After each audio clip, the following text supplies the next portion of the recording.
Good morning everyone. Welcome to Director School Education Jammu audio classes. I hope everyone is fine. Now today I'll be continuing the lesson Motion and Time of class 7th subject Science. We have already started this chapter, that is Motion and Time, chapter number 13, in which we studied about motion, what is motion, what are different types of motion, and what is time. Time means, what do we mean by time means, how is time calculated, what are the various devices which are used to calculate time. Okay तो हमने ये सब पढ़ा था last जब हमने इसको half chapter जब हमने किया था. This is part second of this chapter, जिसमें हमने किया था कि मोशन हमने डिफरेंट टाइप्स के पढ़े थे, जिसमें आता है circular motion, motion in straight line, जिसको हम लीनियर मोशन भी बोलते हैं. इसमें हमने पीरियोडिक मोशन के बारे में भी पढ़ा था. फिर हमने ये भी डिस्कस किया था कि हम कैसे मोशन के बारे में जब हमने डिस्कस किया कि कैसे हम बोल सकते हैं कि जो एक बॉडी है वो मोशन में है. मोशन क्या होता है? जब एक बॉडी मूव करती है from one place to another. It means that it also covers distance, है ना. हम मोशन में तभी बोलेंगे एक बॉडी है जैसे हम बोलेंगे कि गाड़ी जो है वो मूव कर रही है. The car is in motion. When it is in motion, when it is moving, right, and it is moving from one place to another, and when it is moving from one place to another, it is covering some distance, right. ठीक है. अगर हाँ इसकी example ले लेते हैं हम कि टेबल पे हमने एक बुक रखी है, ठीक है, उसको हम मूव करते हैं, उसको दूसरी जगह पे रख देते हैं, एक कॉर्नर से दूसरी जगह पे, ठीक है. तो इसका मतलब कि जो बुक है वो मूव की ए पॉइंट से पॉइंट बी पे, और उसने एक छोटा सा डिस्टेंस भी कवर किया, उसकी पोजीशन भी चेंज हुई एक पॉइंट से दूसरे पॉइंट, तो पोजीशन भी चेंज होती है. तो अगर हम मोशन की बात करें जिसमें हम डिफरेंट टाइप्स हमने एग्जाम्पल्स पढ़ी थी, जैसे हम कैसे पता लगा सकते हैं कि एक गाड़ी जो मूव कर रही है वो स्लो है या फास्ट है. मूव तो करेगी, अगर हम मोशन में हम उसको बोलेंगे तो वो मूव तो करेगी, लेकिन वो स्लो है या फास्ट है. तो इसके लिए मैंने आपको टर्म इंट्रोड्यूस की थी जो हम रेगुलरली बहुत बार यूज़ करते हैं जिसको हम बोलते हैं स्पीड, है ना. हम बोलते हैं ना कि ये स्पीड में है, कैसे स्पीड में किसकी स्पीड कम है, किसकी स्पीड ज़्यादा है. इसका मतलब ये है कि वो मूव ज़रूर करती है गाड़ी, लेकिन उसकी स्पीड क्या है ना. जैसे अगर हम ट्रैफिक जाम में हैं एक, या फिर हम एक किसी कहीं जा रहे हैं तो हम गाड़ियाँ देखते हैं, कोई हमें ओवरटेक कर जाती है गाड़ी, तो हम बोलते हैं इसकी स्पीड हमारे से ज़्यादा है, और जो गाड़ी पीछे रहती है इसका मतलब उसकी स्पीड हमारे से कम है. वो उसको कैलकुलेट कैसे करते हैं? हम उसकी स्पीड से कैलकुलेट करते हैं, है ना. हमने उसके लिए फॉर्मूला भी सीखा हुआ है, जो हमने लास्ट टाइम सीखा था कि speed is equal to distance divided by time. याद है आप सबको? Yes. So distance by time gives us speed. मतलब कितना टोटल उसने डिस्टेंस कवर किया है और कितने टाइम में किया है, वो होती है उसकी स्पीड, है ना. अगर हम अब आगे हमने जो किया था वो था टाइम, है ना. तो अब उसको हम मेजर कैसे करते हैं, हमने यही डिस्कस किया था कि हाँ. और एक और चीज़ हमने स्पीड के बारे में हमने ये भी करी थी कि जब if a speed of an object moving along a straight line keeps changing, है ना. फॉर एग्जाम्पल अगर एक बार हम देखते हैं कि एक गाड़ी जो है वो एक ही स्पीड से अगर चल रही है ना, तो हम उसको बोलते हैं कि वो यूनिफॉर्म मोशन में है. कि जैसे एक मिनट, फॉर एग्जांपल 1 घंटे में वो 1 किलोमीटर कवर करती है, दूसरे घंटे में एक ही. ऐसा नहीं है कि 1 घंटे में आधा किलोमीटर किया, दूसरे घंटे में 4 किलोमीटर कर लिए. तो ये क्या होता है कि ये इक्वल नहीं डिस्टेंस कवर कर रही है इक्वल टाइम में, है ना. तो उसको हम बोलते हैं नॉन यूनिफॉर्म मोशन. और यूनिफॉर्म मोशन किसको बोलते हैं? जब इक्वल डिस्टेंस कवर होता है इक्वल इंटरवल्स ऑफ टाइम में. है ना, जिगजैग।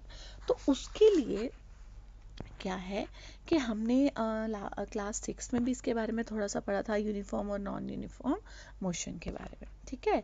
फिर हमने डिस्कस किया था कि ये क्या होता है, स्पीड के बारे में जब हमने किया, फिर हमने कहा मेजरमेंट ऑफ टाइम कैसे कर सकते हैं, कि टाइम को हम मेजर कैसे कर सकते हैं, है ना। तो सबसे सिंपल तरीका क्या है टाइम को मेजर करने का, हम कैसे टाइम पता लगाते हैं, हम टाइम पता लगाते हैं कैसे, घड़ी देख के, है ना, किया था ना।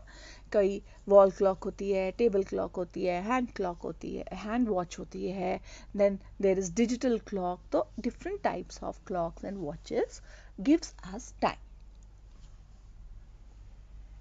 Now, I also told you that in recent times, in old times rather, we can say that there was some other methods कि हम कैसे तब ये घड़ियाँ नहीं बनी होती थी, तो हम कैसे जज करते थे कि टाइम क्या है। तो मैंने आपको बताया था कि टाइम सनराइज और सनसेट के टाइम के बीच का जो टाइम होता था उसको दिन माना जाता था, जब सनसेट हो जाता था उसको रात मानी जाती थी। अभी भी हम बट टाइम ऐसे वो नोट करते थे, ठीक है। तब घड़ी नहीं होती थी, फिर उसके बाद इन्वेंशन हुई घड़ी की, और फिर पता चला कि फिर हमने उसको डिवाइड कर दिया टाइम को डे नाइट में और टाइम में, तो उससे हमारी घड़ी बन गई, है ना।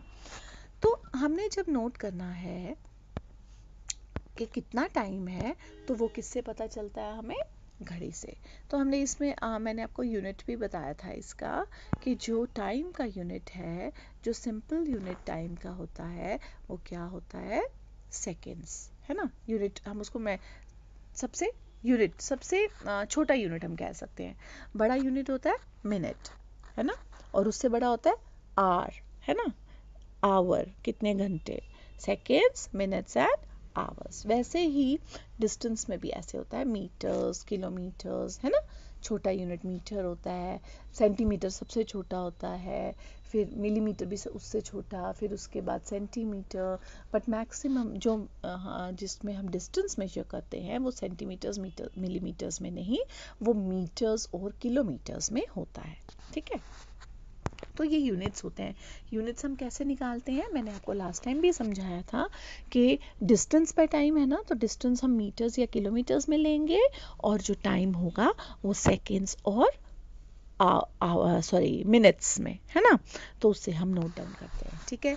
Then I also told you about the simple pendulum. Now what is simple pendulum? I told you that it consists of a small metallic ball or a piece of stone, we can say, which is suspended straight, okay, by a thread. तो उसको हम क्या बोलते हैं, एक simple pendulum बोलते हैं। आपने बहुत सारी ऐसी घड़ियां भी देखी होंगी जिसके नीचे एक स्टिक से नीचे गोल सा होता है, वो ऐसे मूव कर रहा होता है, राइट लेफ्ट राइट लेफ्ट। तो ये क्या होता है, ये पेंडुलम होता है, जिसके बारे में, ये इस मोशन के बारे में भी मैंने आपके साथ डिस्कस किया था, जिसको मैं वही तभी रिवाइज करी क्योंकि इस चैप्टर में यही सब था, इसलिए मैंने ये अभी भी यही रिवाइज कर रही हूँ। ये ऑलरेडी टॉपिक में जो है इस पूरे चैप्टर में, वो ऑलरेडी डिस्कस हो चुका है, लेकिन मैं आज फिर से आपको इसमें रिवाइज करवा रही हूँ, तो आप इसको ध्यान से समझेंगे। और एक टॉपिक रहता है, वो जो ग्राफ्स की इंट्रोडक्शन मैंने आपको लास्ट टाइम बताई थी, वो हम और थोड़ा सा पढ़ लेंगे अभी, ठीक है। तो हम बात कर रहे थे सिंपल पेंडुलम की। अगर आपको याद हो तो आपने ऐसी बहुत सारी घड़ियां देखी होंगी जिसमें आपने ये सिंपल पेंडुलम भी के बेस पे मूव करता हुआ देखा होगा, है ना। तो वो कैसे नोट होता है, आपने याद हो अगर आपको, तो मैंने आपको ये भी बोला था कि इस मोशन को, जो ये सिंपल पेंडुलम का मोशन है, इसको हम बोलते हैं पीरियोडिक मोशन। पीरियोडिक मोशन क्यों, क्योंकि ये एक टाइम, मैंने आपको बोला था, जैसे ये मैंने आपको बोला पेंडुलम क्या होता है कि एक थ्रेड से जो ऊपर लगी हुई है, नीचे थ्रेड के साथ बॉल या बॉब बोलते हैं हम उसको, अगर हम टेक्निकल लैंग्वेज में बोले, वो उसको जब वो बिल्कुल भी नहीं हिल रही, when it is at stationary position, when it is not moving in any direction, when it is when it is not in any motion, when it is at rest, we can say that position is referred to as we can say it, and the position is called as O. हम उसको O ले लेते हैं, ठीक है, उसको हम क्या बोलते हैं, O। फिर क्या करेंगे, अगर हम उसको टू एंड फ्रो मूव करेंगे, ठीक है, ओ से एक डायरेक्शन में जाएगा ए, दूसरी डायरेक्शन पूरी बी, एंड वापस जो है वो ओ पे आएगा। तो इसको मैंने आपको बोला था, इसको बोलते हैं कि that when a bob, it moves from the mean position कौन सी, जब वो एक रेस्ट पे है, o position, जब वो मूव नहीं कर रहा है, when it moves to one position then back to another position and come back to the mean position, it completes one oscillation. Okay, it is known as one oscillation. It means that the pendulum has completed one oscillation. What is that distance which the bob has covered? When it moves from one extreme condition, starts with O, then moves to one extreme condition A, then to another extreme condition B, and comes back to the O position, that is referred to as the one oscillation. And time taken by the pendulum to complete one oscillation is known as time taken. ठीक है, इसको हम क्या बोलते हैं, time taken.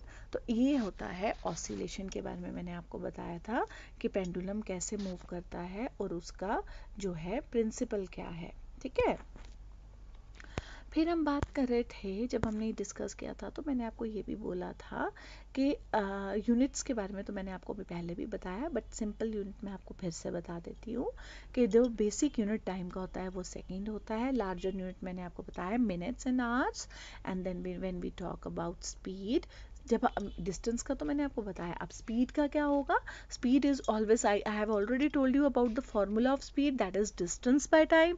सो ऊपर क्या आएगा, या metre by second divided by second, क्योंकि डिस्टेंस बाय टाइम होता है ना, या फिर किलोमीटर बाय आवर। ठीक है, तो ये आपने याद रखना है। दिस इज द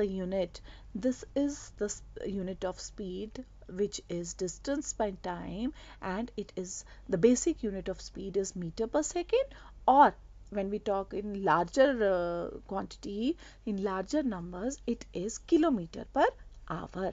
ठीक है, तो उसके लिए हम सिंबल्स यूज करते हैं, मीटर के लिए एम, मिनट के लिए MIN, सेकंड के लिए S, किलोमीटर के लिए KM, है ना, वो हम यूज करते हैं। तो ये था different units of time and speed. ठीक है, इसके पीछे एक बड़ी इंटरेस्टिंग स्टोरी है पेंडुलम के बारे में। आपने एक साइंटिस्ट का नाम सुना होगा, गैलीलियो का। ठीक है, क्या हुआ था कि गैलीलियो एक बार बैठे हुए थे चर्च में, तो उन्होंने देखा कि एक लैंप जो है वो, आप बड़े सारे घरों में लैंप होते हैं ना, जो नीचे एक रॉड के ऊपर नीचे लटक रहे होते हैं, है ना, बीच में लगाए होते हैं लिविंग रूम्स में, एरियाज में ऐसे। तो उसने देखा कि एक जो है लैंप है वो सीलिंग के साथ एक चेन के साथ नीचे लटक रहा है, और वो स्लोली मूव कर रहा है एक साइड से दूसरी साइड तक। और क्या हुआ, उसने नोट किया कि जब वो एक साइड से दूसरी साइड तक वापस आता है और वापस अपनी बीच वाली पोजीशन में आता है, उतनी देर में उसका पल्स बीट करता है।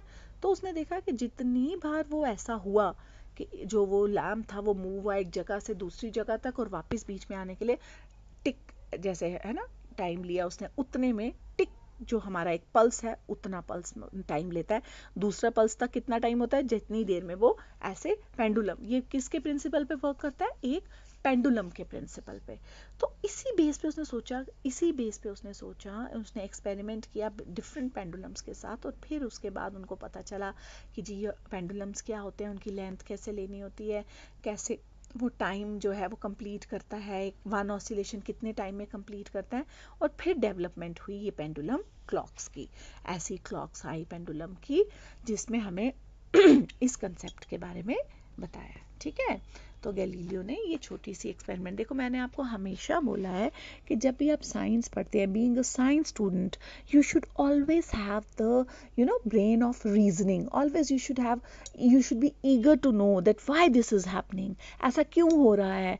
देखो, क्योंकि जितनी बार भी हमने जो भी चैप्टर किया है उसमें हमने ये चीज़ ज़रूर देखी है कि हमारे आसपास बहुत सारी चीज़ें, एग्जाम्पल में हमेशा आपको रिलेटेड टू अवर सराउंडिंग्स, जो आपके आसपास बहुत सारी चीज़ें हो रही है, मैं उसी से रिलेटेड रहती हूँ। क्यों? क्योंकि उससे आपको पता चलता है, इसे मैं आपको ये बताना चाहती हूँ कि हमारे आसपास से ही, जैसे एडम, ये जो एडम था, जब ये एप्पल गिरा, है ना। ग्रेविटी का कैसे पता चला था, जब ये एप्पल गिरा तो कैसे न्यूटन ने लगाया हिसाब कि क्या ये ग्रेविटी क्या होती है। हमारे सामने बहुत बार बड़ी चीज़ें ऐसी होती हैं जो जिनको हम रोज़ देखते हैं, लेकिन हमने कभी भी ऐसा कोशिश नहीं की कि हम उसके बारे में सोचें कि ऐसा क्यों होता है। तो आपने क्या करना है, आपने एक साइंटिफिक अप्रोच रखनी है। देखो, डिस्कवरीज और इन्वेंशंस ऐसे ही होती हैं, किसी ने पहले नहीं की होती है, लेकिन कुछ चीज़ किसी के सामने होती है, उसकी रीजनिंग ढूंढते ढूंढते एक नई एक्सपेरिमेंट हो जाता है और एक नई डिस्कवरी हो जाती है, जी ये होता है, इसके पीछे ये रीज़न है। ठीक है, तो जैसे मैंने आपको गैलीलियो की एग्जांपल बताई, तो उसने एक ऐसे ही देखा कि एक लैंप लटका है, वो मूव कर रहा है और उसको मूव करने में जितना टाइम लगता है उसकी पल्स रेट भी उसी हिसाब से चलती है। तो वो ऐसे पता चला, तो उसने उससे पेंडुलम आगे उसके बेस पे बहुत सारी पेंडुलम क्लॉक वॉचेस वगैरह क्लॉक्स वगैरह जो है वो बनने लगी। तो वैसे ही हमने क्या करना है, हमने भी साइंटिफिक अप्रोच रखनी है ताकि हमारे आसपास जो भी चीज़ें हो रही हैं हमें उसकी समझ आए, हम कुछ नया चीज़ निकाल सकें कि ऐसा क्यों हुआ। जैसे मैंने आपको कुछ केमिकल्स के बारे में बताया था, जब तो मैंने बोला था ना, जब एसिड बेसिस एंड सॉल्ट्स हम कर रहे थे, तो मैं आपको बोल रही थी अगर उसको इसमें डालें, तो लिटमस पेपर के बारे में बताया था, फिर फिनाफ्थलीन के बारे में बताया था, जो कि वो थे इंडिकेटर्स थे कि अगर उसमें ये डालो तो पता चलता है कि वो एसिड्स हैं, इसमें ये डालो तो उसमें ऐसा चेंज है। तो ये करके ही होता है, एक्सपेरिमेंट्स करके ही जो आपकी डे टू डे लाइफ में जो चीज़ें होती हैं, जैसे कि मैंने आपको बताया था कि जैसे पानी ही बॉयल हो रहा है, तो उसमें हम क्या देख सकते हैं, the concept of evaporation, the water is changing into steam, है ना, तो एवेपोरेट हो रहा है, तो वो कंसेप्ट भी हमने उसमें। तो हमें अपनी साइंटिफिक अप्रोच रखनी है ताकि हम हर वक्त पता लगा सकें, हर वक्त हम उसमें हों कि ऐसा क्यों है, क्यूरोसिटी होनी चाहिए आपको, क्रेज होनी चाहिए कि क्यों ऐसा क्यों होता है। तो आप उसके रीजंस ढूंढेंगे, फिर जब रीजंस ढूंढेंगे तो अपने आप कोई ना कोई नई चीज़ आपको उसके बारे में पता चलेगी, और फिर हम जो नहीं भी जानते उसके बारे में भी जानेंगे, और न्यू डिस्कवरीज एंड इन्वेंशंस की खोज होगी, है ना। तो ये इसको हम क्या बोलते हैं, इसको बोलते हैं साइंटिफिक अप्रोच। तो ये इसीलिए मैंने आपको इसकी एग्जांपल दी थी गैलीलियो की, ठीक है।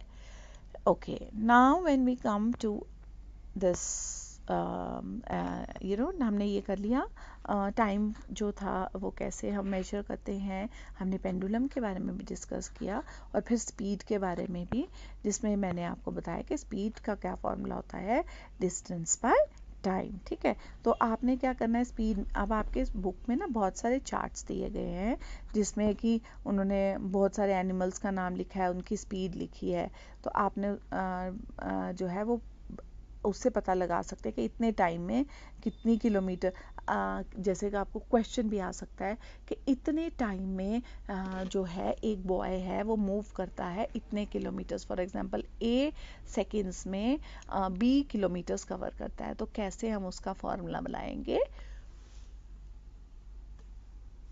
फॉर्मूला सबको आता है, that is distance by time, speed का। तो डिस्टेंस हम ऊपर रखेंगे डिवाइडेड बाय टाइम, जितना उसने लिया है, तो वो उसकी स्पीड निकल जाएगी। अगर तो वो मीटर पर सेकंड में होगा तो ठीक है, और अगर किलोमीटर पर आवर में होगा तो हम उसको चेंज कर सकते हैं। कैसे कर सकते हैं, किलोमीटर को हम चेंज करेंगे मीटर में। कैसे चेंज करेंगे, metre, 1 kilometre is equal to 1000 metres, तो we will multiply it by 1000, जितने भी किलोमीटर्स होंगे, एंड 1 आवर हैज 60 मिनट्स, है ना, और हम उसको 60 से मल्टीप्लाई करेंगे, ठीक है। 1 आवर हैज कितने, सेकेंड्स, तो हम उसको किससे मल्टीप्लाई करेंगे, ठीक है। तो हम उससे जो है वो जब डिवाइड कर सकते हैं, हम उसको आवर से मिनट्स में, मिनट से सेकंड में, 60 और 60 से मल्टीप्लाई करेंगे, फिर हम उसकी स्पीड भी निकाल सकते हैं, ठीक है। तो इसको हम बोलते हैं फॉर्मूला। फिर मैंने आपको ये भी डिस्कस किया था, जो कि आज हम थोड़ा सा और डिस्कस कर लेंगे, जिसमें मैंने आपको बताया था अगर आप कार में जा रहे हैं तो आप देखते हैं डैशबोर्ड होता है आगे, जिसमें एक मीटर लगा होता है ना, मीटर लगा होता है, उसमें आपको पता चलता है कितनी स्पीड है हमारी, किलोमीटर्स का भी एक कॉलम होता है जिसमें वो आगे आगे बढ़ता जाता है, जितना हम चलते जाते हैं नंबरिंग आती है। तो हम जो है इससे पता लगा सकते हैं कि हमारी गाड़ी की क्या स्पीड है। कोई टू व्हीलर स्कूटी पे जाता है उस पर भी देखता है, बाइक पे देखता है कि आगे होता है, ये मीटर लगे होते हैं, उससे हम स्पीड पता चल जाती है। कैसे कि कितना डिस्टेंस कवर हो रहा है, और हम टाइम खुद नोट करते हैं तो हम उससे स्पीड भी पता लगा सकते हैं, है ना। तो उससे हमें एवरेज स्पीड भी, जो एरो घूमता है ऊपर, जैसे वो 20, 40, 60, 80, 120, 140 तक का जो है वो एक क्या कहते हैं स्केल बना होता है एक, है ना, डैशबोर्ड के बीच में, जिससे हमें पता चलता है। तो ये क्या था कि हम स्पीड को कैसे निकाल सकते हैं। तो मैंने आपको ये भी बोला था कि अगर हमने इसको एक हम ग्राफ पे भी, ग्राफ पेपर होता है, अगर आपने मैथ्स में भी कई बार यूज़ किया होगा, तो एक ग्राफ पेपर होता है जो हम यूज़ कर सकते हैं, जिसपे हम ग्राफ बनाते हैं, जिसपे हम एक एक्स एक्सिस लेते हैं, एक वाई एक्सिस लेते हैं, ठीक है, और बीच में ओ। तो हम उसमें हम x axis for example distance को दे देते हैं, वाई एक्सिस हम टाइम को दे देते हैं, या नीचे टाइम को दे देते हैं या वाई को डिस्टेंस दे देते हैं। तो फिर हम जैसे फॉर्मूला जो होता है वहाँ जैसे हमें एक चार्ट मिलता है कि जी इतने बजे ये स्पीड थी और इतने टाइम में, तो हम वैसे वैसे डॉट्स लगाते जाते हैं। हमने जो बॉक्सेस बने होते हैं ना ग्राफ्स पे, मैंने आपको पिछली बार भी बताया था, छोटे छोटे, और एक बड़ा होता है, उसके अंदर 4 छोटे छोटे बड़े होते हैं, उसके अंदर भी बहुत होते हैं, तो वो हम डिवाइड कर देते हैं, इक्वली हमें डिवाइड कर देना होता है, प्रॉपर उसके मेजरमेंट्स लेके कि हर एक पॉइंट को, बराबर पॉइंट्स को, पूरा पूरा जो छोटा छोटा डब्बा जहाँ ख़त्म हो रहा है, आपके अगर आपके पास, मैंने आपको पिछली बार भी बोला था कि आप सामने रखेंगे अपना ग्राफ पेपर, अगर आपके सामने है तो आप देख सकते हैं कि छोटे छोटे स्क्वायर्स होते हैं उसके अंदर। तो हम उसको क्या करते हैं, हम उसको फिर आगे उसमें डिवाइड कर देते हैं, फिर हम उसके वो लगाने लग जाते हैं उसमें जो हमें रकम दी होती है, जैसे फॉर एग्जांपल कितना डिस्टेंस है, कितना टाइम है, उस हिसाब से हम उसमें प्लॉट करने लग जाते हैं पॉइंट्स, है ना। तो जैसे हम जैसे फॉर एग्जांपल कि हम एक स्केल ले लेते हैं हम, लेकिन वो डिवाइड जो करना है ना, अगर हम मिनट्स में ले रहे हैं तो उसको हम वैसे डिवाइड करेंगे, डिस्टेंस को फॉर सेकेंड्स में ले रहे हैं तो कैसे करें, मीटर में करेंगे, आवर्स में ले रहे हैं तो किलोमीटर्स में करेंगे। तो वो मैंने आपको हमेशा बोला, यूनिट्स का बहुत इंपॉर्टेंटली ध्यान रखना है आपने, तभी हमने यूनिट्स भी बहुत बार डिस्कस किया। तो आपने यूनिट्स तो लगाने ही लगाने, इसमें लगाने होते हैं यूनिट्स, ठीक है। तो उससे हम क्या कर सकते हैं, पता लगा सकते हैं, फिर हम प्लॉट कर सकते हैं, हम वैल्यू को डिस्ट्रीब्यूट कर सकते हैं, है ना। पहले तो मैंने आपको बोला कि कैसे हम ग्राफ बना सकते हैं, उसके फॉलोइंग स्टेप्स हैं। सबसे पहले draw 2 perpendicular lines to represent the 2 axis. कौन सी मीडियम पॉइंट को हम ओ बोलेंगे, एक O X axis and O Y axis, ठीक है। Now decide the quantity, we have to decide, जैसे I told you that how much amount, that should be equally decided, you know, कि किस पे एक्स एक्सिस पे हमें क्या show करना है, वाई पे क्या करना है, ठीक है।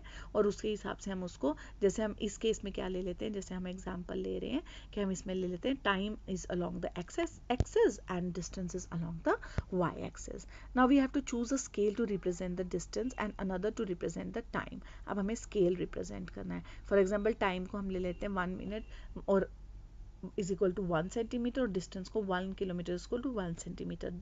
1 सेंटीमीटर किसका, ग्राफ का, उतने इतना, फिर हमने बराबरी से लेना है उसको, एक्स एक्सिस पे भी और वाई एक्सिस पे भी। ये अगर आपके सामने हो तो आप उसको डिवाइड, 1 सेंटीमीटर नीचे लेंगे वो 1 हो गया, ऊपर लेंगे वो 1, मतलब 1 मिनट, और उसको हम लेंगे 1 किलोमीटर, जो हमने उसको ग्राफ को डिवाइड किया। वैसे ही 2 मिनट 2 किलोमीटर, 3 मिनट 3 किलोमीटर, है ना। तो वहाँ पॉइंट्स लगाएंगे, और जब हम इन पॉइंट्स को जोड़ते हैं तो वो ग्राफ बनता जाता है ना। तो उससे हम ग्राफ बना लेते हैं। बहुत इजी होता है ये, प्रैक्टिकली जब हम करेंगे क्लास में तो आपको इजीली समझ आएगा, ठीक है।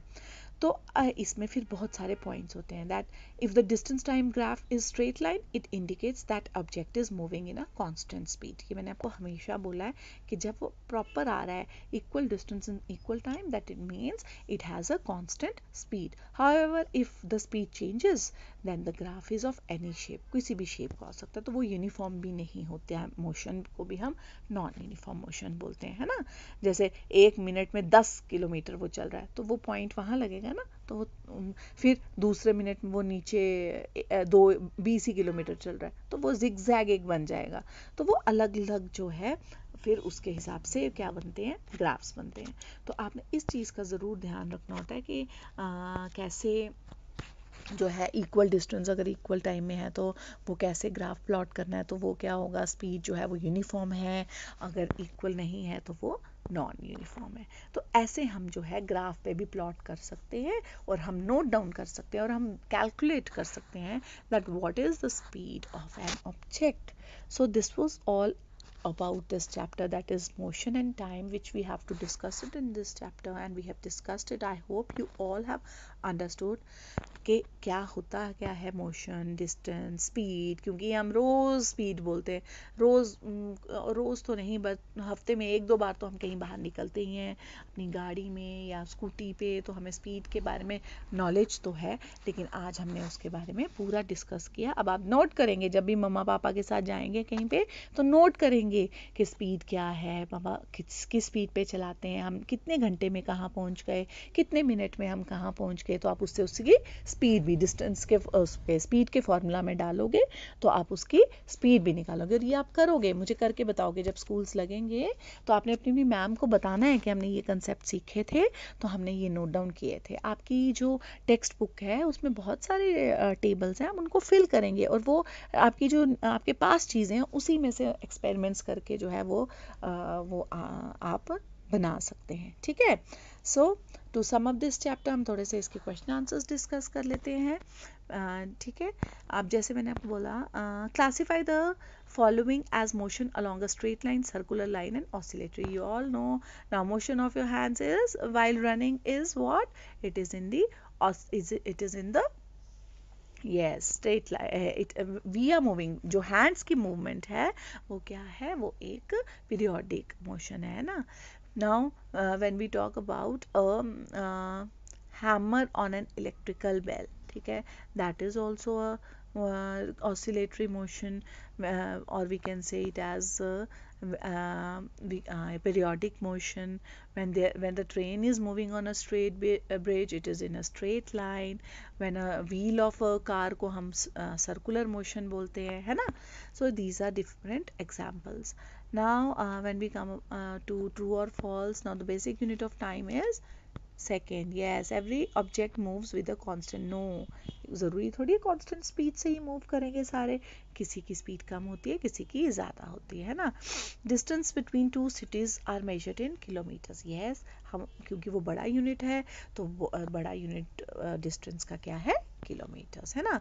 The speed of a train is expressed in metres per hour. No, not at all, metres में तो हो ही नहीं सकता, वो किलोमीटर्स पर आवर में होगा। वैसे ही और फार्मूलाज लगा के आपने, a simple pendulum takes 32 seconds to complete 20 oscillations, है ना। 20 divided by 32, and which is the time period that we have to calculate। ठीक है, तो आपने पहले एक ऑसिलेशन का निकालेंगे, फिर आप 20 का निकालेंगे, तो आपको पता चलेगा कि इसका आंसर क्या है।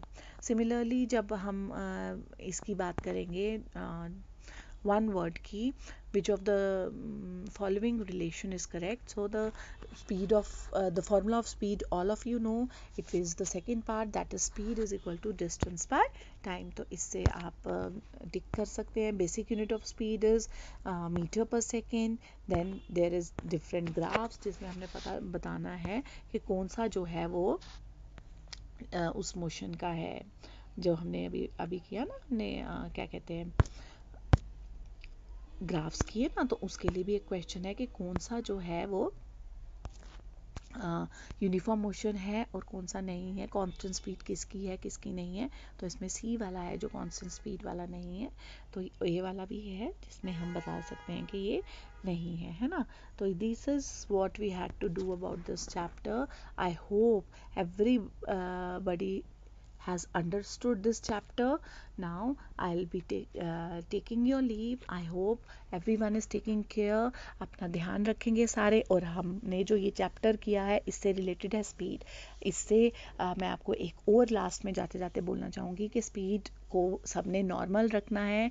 अपने मम्मा पापा अगर जो ड्राइव करते हैं, आपने उनको बोलना है कि स्पीड जो है वो ऐसी रखें कि फास्ट ना हो, क्योंकि उससे एक्सीडेंट्स होने का डर होता है। आपको ड्राइव भी सेफ करना है, सेफ रहना है, और जब ज़रूरत हो तभी घरों से निकलना निकलना है। Stay safe and stay at home, है ना, घर रहिए सारे, बहुत इंपॉर्टेंट कोई काम है तो उस पर निकलिए, ठीक है। तो I hope you all have understood and bye for today, take care, God bless you all.